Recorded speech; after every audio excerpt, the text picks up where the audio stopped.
부모와 자녀, 자녀와 부모에 대한 이야기를 지금 에베소서 6장 1절에서 4절에 얘기를 하고 있습니다. 이 글을 쓰고 이 편지를 한 사람이 누구냐 하면 바울 사도입니다. 옥중서신이에요. 그런데 이 글을 쓴 사람이 결혼 경험이 있는 사람이 아니에요.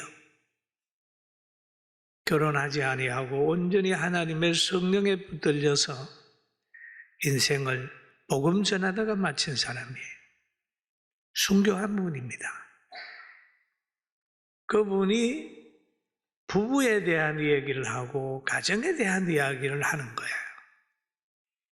그러면 여기에서 하는 얘기는 경험에 의해서 하는 게 아니고 하나님 가정을 만들고 사람을 만드신 하나님의 영감으로 하는 얘기이기 때문에 더 권위가 있는 거예요.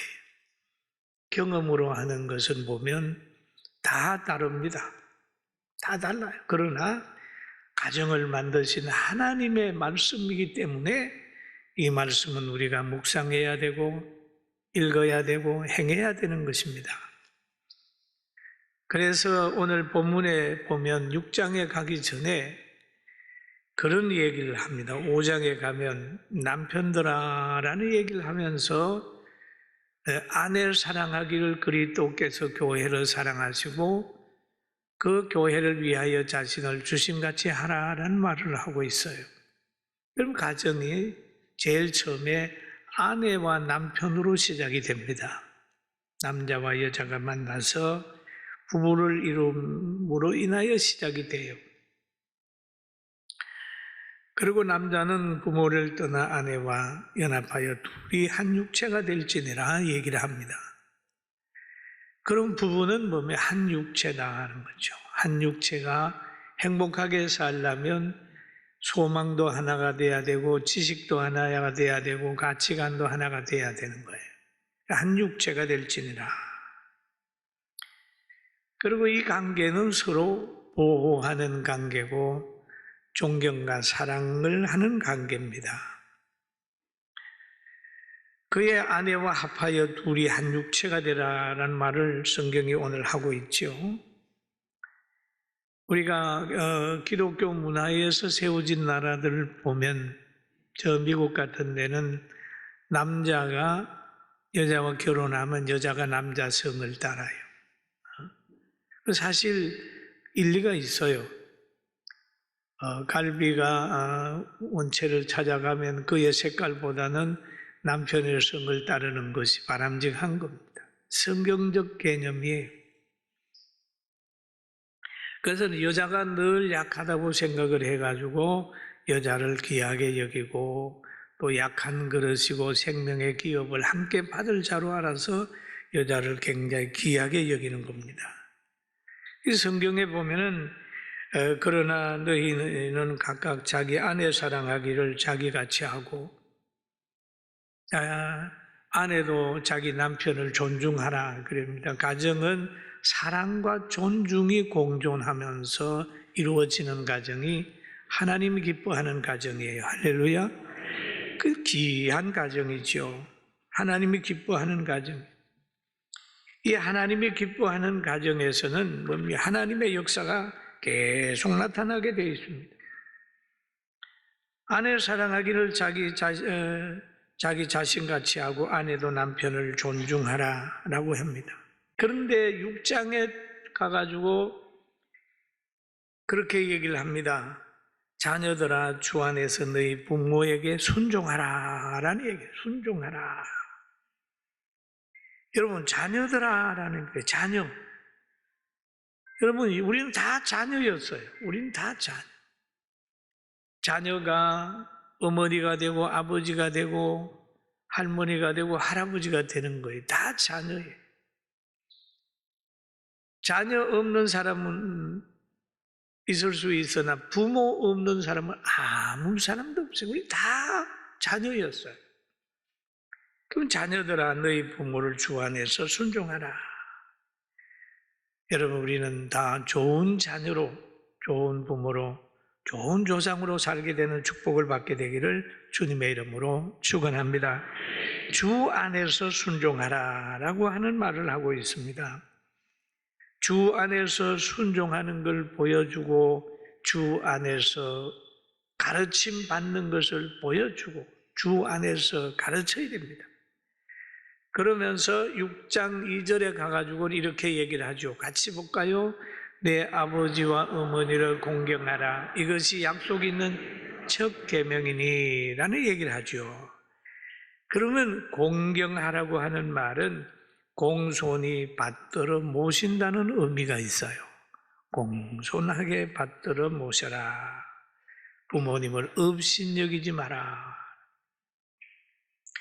마태복음 15장 4절에 보니까 이런 말씀이 있습니다. 하나님이 일어섰으니 내 부모를 공경하라 하시고 또 아버지와 어머니를 비방하는 자는 반드시 죽임을 당하리라. 부모 비방하지 마라. 참 근이 있는 말씀이죠. 효자의 가정에는 효자가 태어나지만은 불효자의 가정에는 불효자가 태어날 수밖에 없습니다. 십계명 중에 인간관계의 제일 첫 단추예요. 자녀는 부모의 사랑을 받아야 되고 부모는 자녀의 존경을 받아야 됩니다. 공경해야 돼. 그것이 건강한 가정이 되는 비결입니다. 그리고 신명기 5장 16절에도 보니까 그런 말이 있죠. 너는 내 하나님 여호와께서 명령하신 대로 내 부모를 공경하라. 그리하면 내 하나님 여호와께서 내게 준 땅에서 내 생명이 길고 복을 누리리라 라고 말씀하고 있습니다. 여러분, 효자가 오래 사는 거예요. 할렐루야. 그리고 은혜를 늘 기억해야 돼요. 부모님의 은혜 기억해. 그리고 두 번째로 오늘 성경에 보니까 순종하라라고 하는 말씀을 한 다음에 공경하라라고 하잖아요. 공경하라. 공경하게 되면 당연히 해야 됨에도 하나님은 상급을 준비해 놓고 있더라는 거예요. 너가 잘되고 땅에서 장수하리라. 한번 따라합시다. 잘되고 장수하리라. 그러니까 효자가 잘되고 장수한다는 거예요. 성경 속에서 얘기를 하는 거죠. 실제로 효자 가정에 보면은 장수하는 가정이 많습니다. 아브라함의 가정에 효자가 있었는데 그 아들이 이삭이에요. 굉장히 효자예요. 근데 이삭을 보면은 아버지가 자기에게 뭘 하고자 하면 그대로 자기 몸을 내맡겼습니다. 주 안에서 순종한 거예요. 믿음의 조상 아브라함 앞에 순종한 거예요. 백세에 얻은 아들을 하나님이 보시고 아브라함아 너 독자 이삭을 저 모리아산에 가서 제물로 드려라 라고 얘기를 합니다. 그러니 믿음 있는 아브라함이 예 그러면서 이제 이삭을 앞세워서 나무짐을 지게 해서 가는 걸 쭉 갑니다. 가다가 이삭이 물어봅니다. 불과 나무는 있거니와 범죄할 양 어린 양은 어디 있나이까? 아버지에게 물어보니까 아버지가 그러는 거예요. 내 아들아 범죄할 어린 양은 하나님이 준비했을 거다. 그러면서 쭉 같이 갔어요. 갔는데 하나님이 그에게 일러준 곳에 이르렀습니다. 아브라함이 그곳에서 제단을 쌓고 나무를 벌려놓고 그 아들 이삭을 결박하여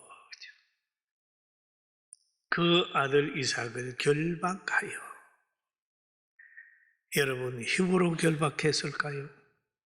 저는 이 생각을 하면 훨씬 이삭이 아브라함보다 동작도 좀 빠르고 그랬을 텐데 결박을 당했을까? 근데 결박했단 말이에요. 그러니까 맡기는 거죠. 결박하여 제단 나무 위에 놓고 아브라함이 손을 내밀어 칼을 잡고 그 아들을 잡으려 했다. 그러면 아브라함의 편에서는 잡으려 했지만은 이삭의 편에 보니까 아버지가 죽이려고 그런단 말이에요. 제물이 되려면 목도 잘라야 되고 간도 창자도 빼야 되고 각도 떠야 되잖아요. 그럴 때 하나님이 아브라함아 이삭을 죽이지 마라. 그래가지고 그 산에 뛰어노는 양 한 마리가, 꿀을 자랑하는 양 한 마리가 나무에 걸려가지고 꿀이 걸려가지고 있는 거 그거 잡아다가 제단을 쌓았지 않습니까? 정말 이삭은 순종하는 아들이에요. 그랬더니 하나님이 이삭에게 복을 줘서 야곱을 주시고 야곱을 통하여 이스라엘의 12지파를 형성을 합니다. 또 성경 속에 요셉이라고 하는 청년이 있는데, 아들이 있는데, 형제들은 자기들끼리 똘똘 뭉쳐가지고 그렇게 사는데 야곱의 아들 요셉은 늘 아버지 중심이에요. 형제들에게 꾸중을 듣고 따돌림을 당하면서도 아버지 중심으로 살았어요. 부모 공경하고 순종하며 살았어요. 그랬더니 결국 하나님께서 요셉을 애굽의 총리가 되게 하고 마지막까지 아버지를 공경하는 거룩한 자녀가 되게 했고 거룩한 형제가 되게 했다는 거예요. 여러분 주 안에서 순종하는 자녀로 삽시다. 할렐루야. 그러면 우리가 믿는 예수님은 어떠신가요? 예수님도 보면은 순종하는 아들이었어요. 하나님이 십자가 지는 사명을 맡겼는데 그 힘이 그 일 감당하기 너무 힘드니까 기도하면서 아버지 이 잔을 내게서 피하게 할 수 없을까요? 거둘 수 없을까요? 그러다가 하나님 얘기가 아버지 뜻대로 하세요. 아버지 뜻대로 하세요. 이래서 예수님이 십자가 지지 않습니까? 순종한 주 안에서 하나님 앞에 온전히 순종했더니 하나님께서 예수님은 부활체가 되게 해서 다시 하나님의 나라 영광스러운 곳으로 데리고 갔지 않습니까? 그리고 그것뿐입니까? 하나님 앞에만 예수님이 그렇게 순종했나요? 자기를 길러준 어머니를 얼마나 공경했나요? 어머니를 공경했어요. 십자가를 지고 피를 흘리고 있으면서도 엘리 엘리 라마 사박다니 하는 고통을 당하면서도 사랑하는 제자를 향하여 내 어머니라 해가지고 예수님의 어머니를 사도 요한이 모시게 만들었어요. 사도 요한. 그러니까 사도 요한이 예수님의 어머니, 예수님을 키워준 어머니를 잘 모셨습니다. 육신의 형제에게 맡기지 않았어요. 그래서 예수님은 자기에게 나온 모든 사람을 향하여 우리가 형제다, 가족이다 이렇게 한 것은 어머니를 맡기는 사실을 볼 때라 다 보여진 거예요. 그런데 사도 요한과 예수님의 제자들과의 차이점이 보여집니다. 예수님의 제자들은 다 가룟 유다는 자살을 했다면 다른 제자들은 거짓말 순교를 했어요. 베드로도 순교를 하고 야고보도 순교를 했는데 사도 요한은 오래 살았습니다. 예수님의 어머니를 잘 모셨어요. 오래 살았어요. 사도 요한은 죽일 수가 없었어요. 왜? 기름가마에 집어넣어도 하나님이 튀어나오게 만든 거예요. 그리고 나중에 가가지고 밤모섬에 유배 가가지고 계시록을 기록한 사람이 사도 요한이. 여러분, 우리에게 은혜 준 사람 말씀 안에 있는 사람 잘 공개함으로 함께 해가지고 신령한 가족으로 잘 살아서 장수하면서 축복받게 되길 주의 이름으로 축원합니다. 아멘. 예수님이 아주 부모님을 공경하고 순종하는 그런 길을 갔다, 그렇게 볼 수가 있는 겁니다. 그리고 에베소서 4장 6장 4절에 보면 내 아비들아 내 자녀들을 노엽게 하지 말고 오직 주의 교훈과 훈계로 양육하라 라고 하는 말을 하고 있습니다. 자녀에 대한 바른 개념을 가져야 됩니다. 과거에 저 시골에서 어떤 노인들 보면 그럽니다. 자녀들이 많이 자꾸 문제를 피우니까 아이고 무자식이 상팔자야 그러죠. 여러분 그런 소리 들어보셨어요? 요즘에는 뭐 그런 소리 잘 안 듣습니다만은 옛날에는 어른들이 많이 하셨습니다. 그게 아니에요. 세상 사람들은 무자식이 상팔자라고 얘기를 하지만은 우리는 자녀는 하나님이 주신 기업이요 태열매는 상급이라서 자녀가 있는 것은 축복이다 그렇게 보는 거예요. 할렐루야. 따라서 자녀가 있는 것은 축복이다. 이런 가치관을 가져야 됩니다. 자녀를 하나님이 주신 것은 축복이다. 축복이다. 그래서 시편 127편에도 말합니다. 보라 자식은 여호와의 주신 기업이요 기업이다. 태의 열매는 상급이다. 상급이다. 그럼 자녀를 얻을 때마다 야 기업이다 상급이다 좋다 이렇게 가야 돼요.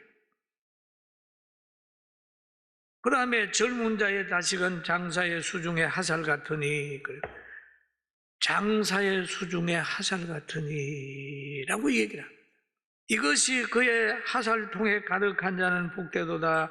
그들이 성문에서 그들의 원수와 담판할 때에 수치를 당하지 아니하리로다 라고 얘기를 합니다.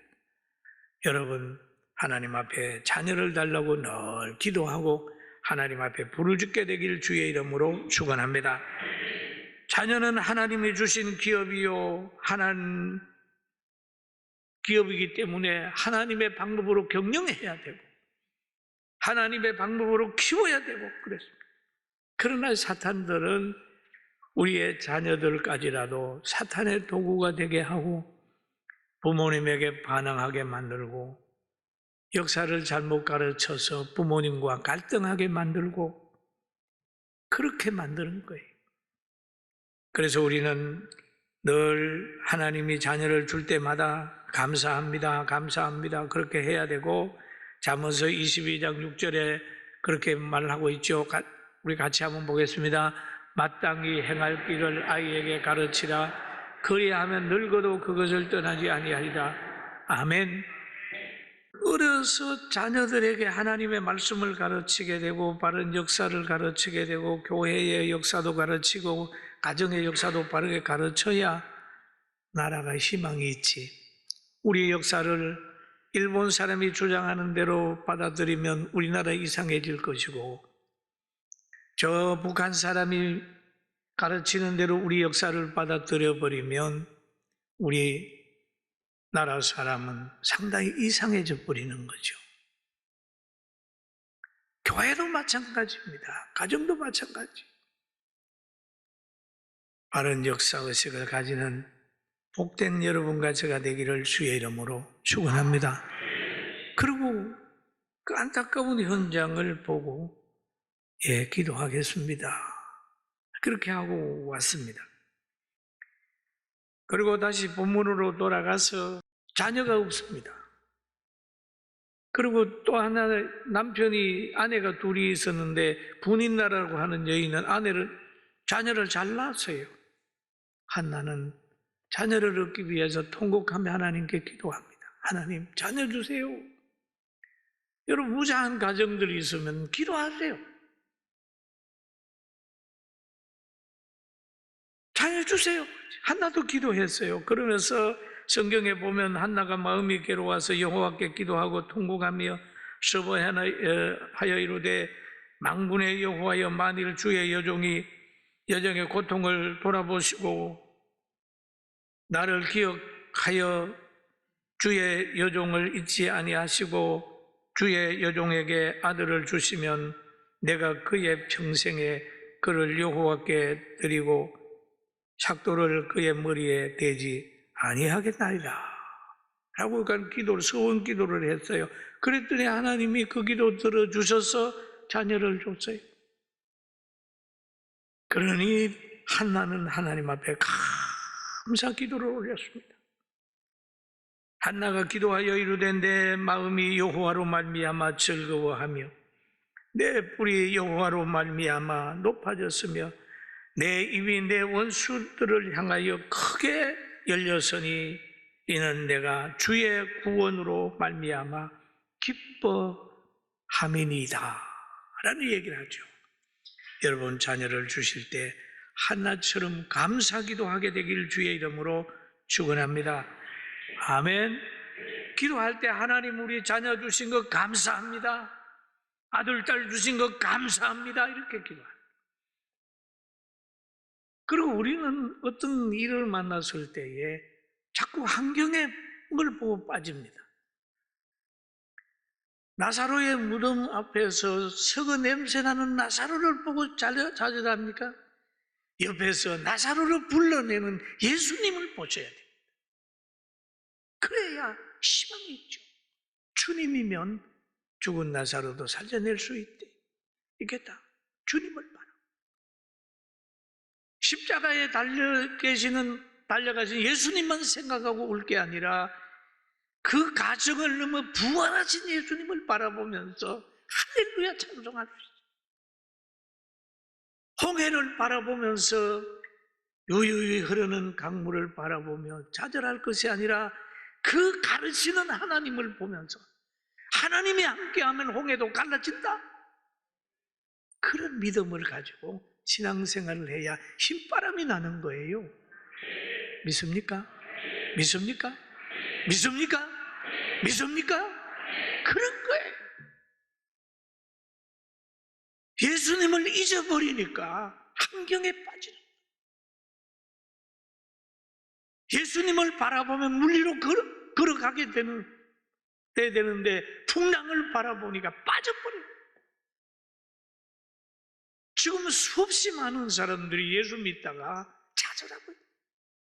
환경에 빠져가지고 코로나가 들었고 죽음이 들었고 물질이 들었고 고통이 들었고 사람이 들었고 그런다니까 빠져버려요.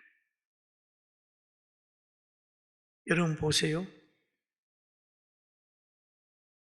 우리가 천국과 지옥을 믿잖아요. 우리는 걸어가고 있습니다. 안 믿는 사람은 지금 매일 지옥을 향하여 한 발짝 두 발짝 걸어가고 있습니다. 생각해 보세요. 얼음 위에 집을 지어서 지금 봄이 오면 녹아버리는데 그것도 모르고 거기가 편안한 줄 알고 있다고 하면 그 가정을 아는 사람은 얼마나 다급하겠어요. 빨리 나와라. 우리는 천국을 향하여 가고 같이 가는 거예요. 우리의 영문을 모르면 그냥 깜깜한 길 아무 생각 없이 가다가 갑자기 가는 거예요. 다행스럽게 여러분과 저는 천국으로 가게 됐으니 감사합니다. 아멘. 아멘. 네. 소장을 목사님의 그게 보면은 비석에는 9가지 감사라고 쓰여 있더라고요. 그런데 그 아들 하나 이 얘기는 10가지 감사인데 하나가 빠져서 자기가 하나 추가한다고 얘기를 하더라고요. 그리고 하는 아이, 유학보다 더 좋은 천국 가게 하신 거 감사 하면서 쭉 9가지 여러분 자녀 주심을 감사하고 어린이 주간을 통하여 다시 한번 새로운 꿈을 가지고 주님 바라보면서 자녀 주신 하나님께 감사하고 앞으로 주실 하나님께도 감사하게 되기를 주의 이름으로 축원합니다.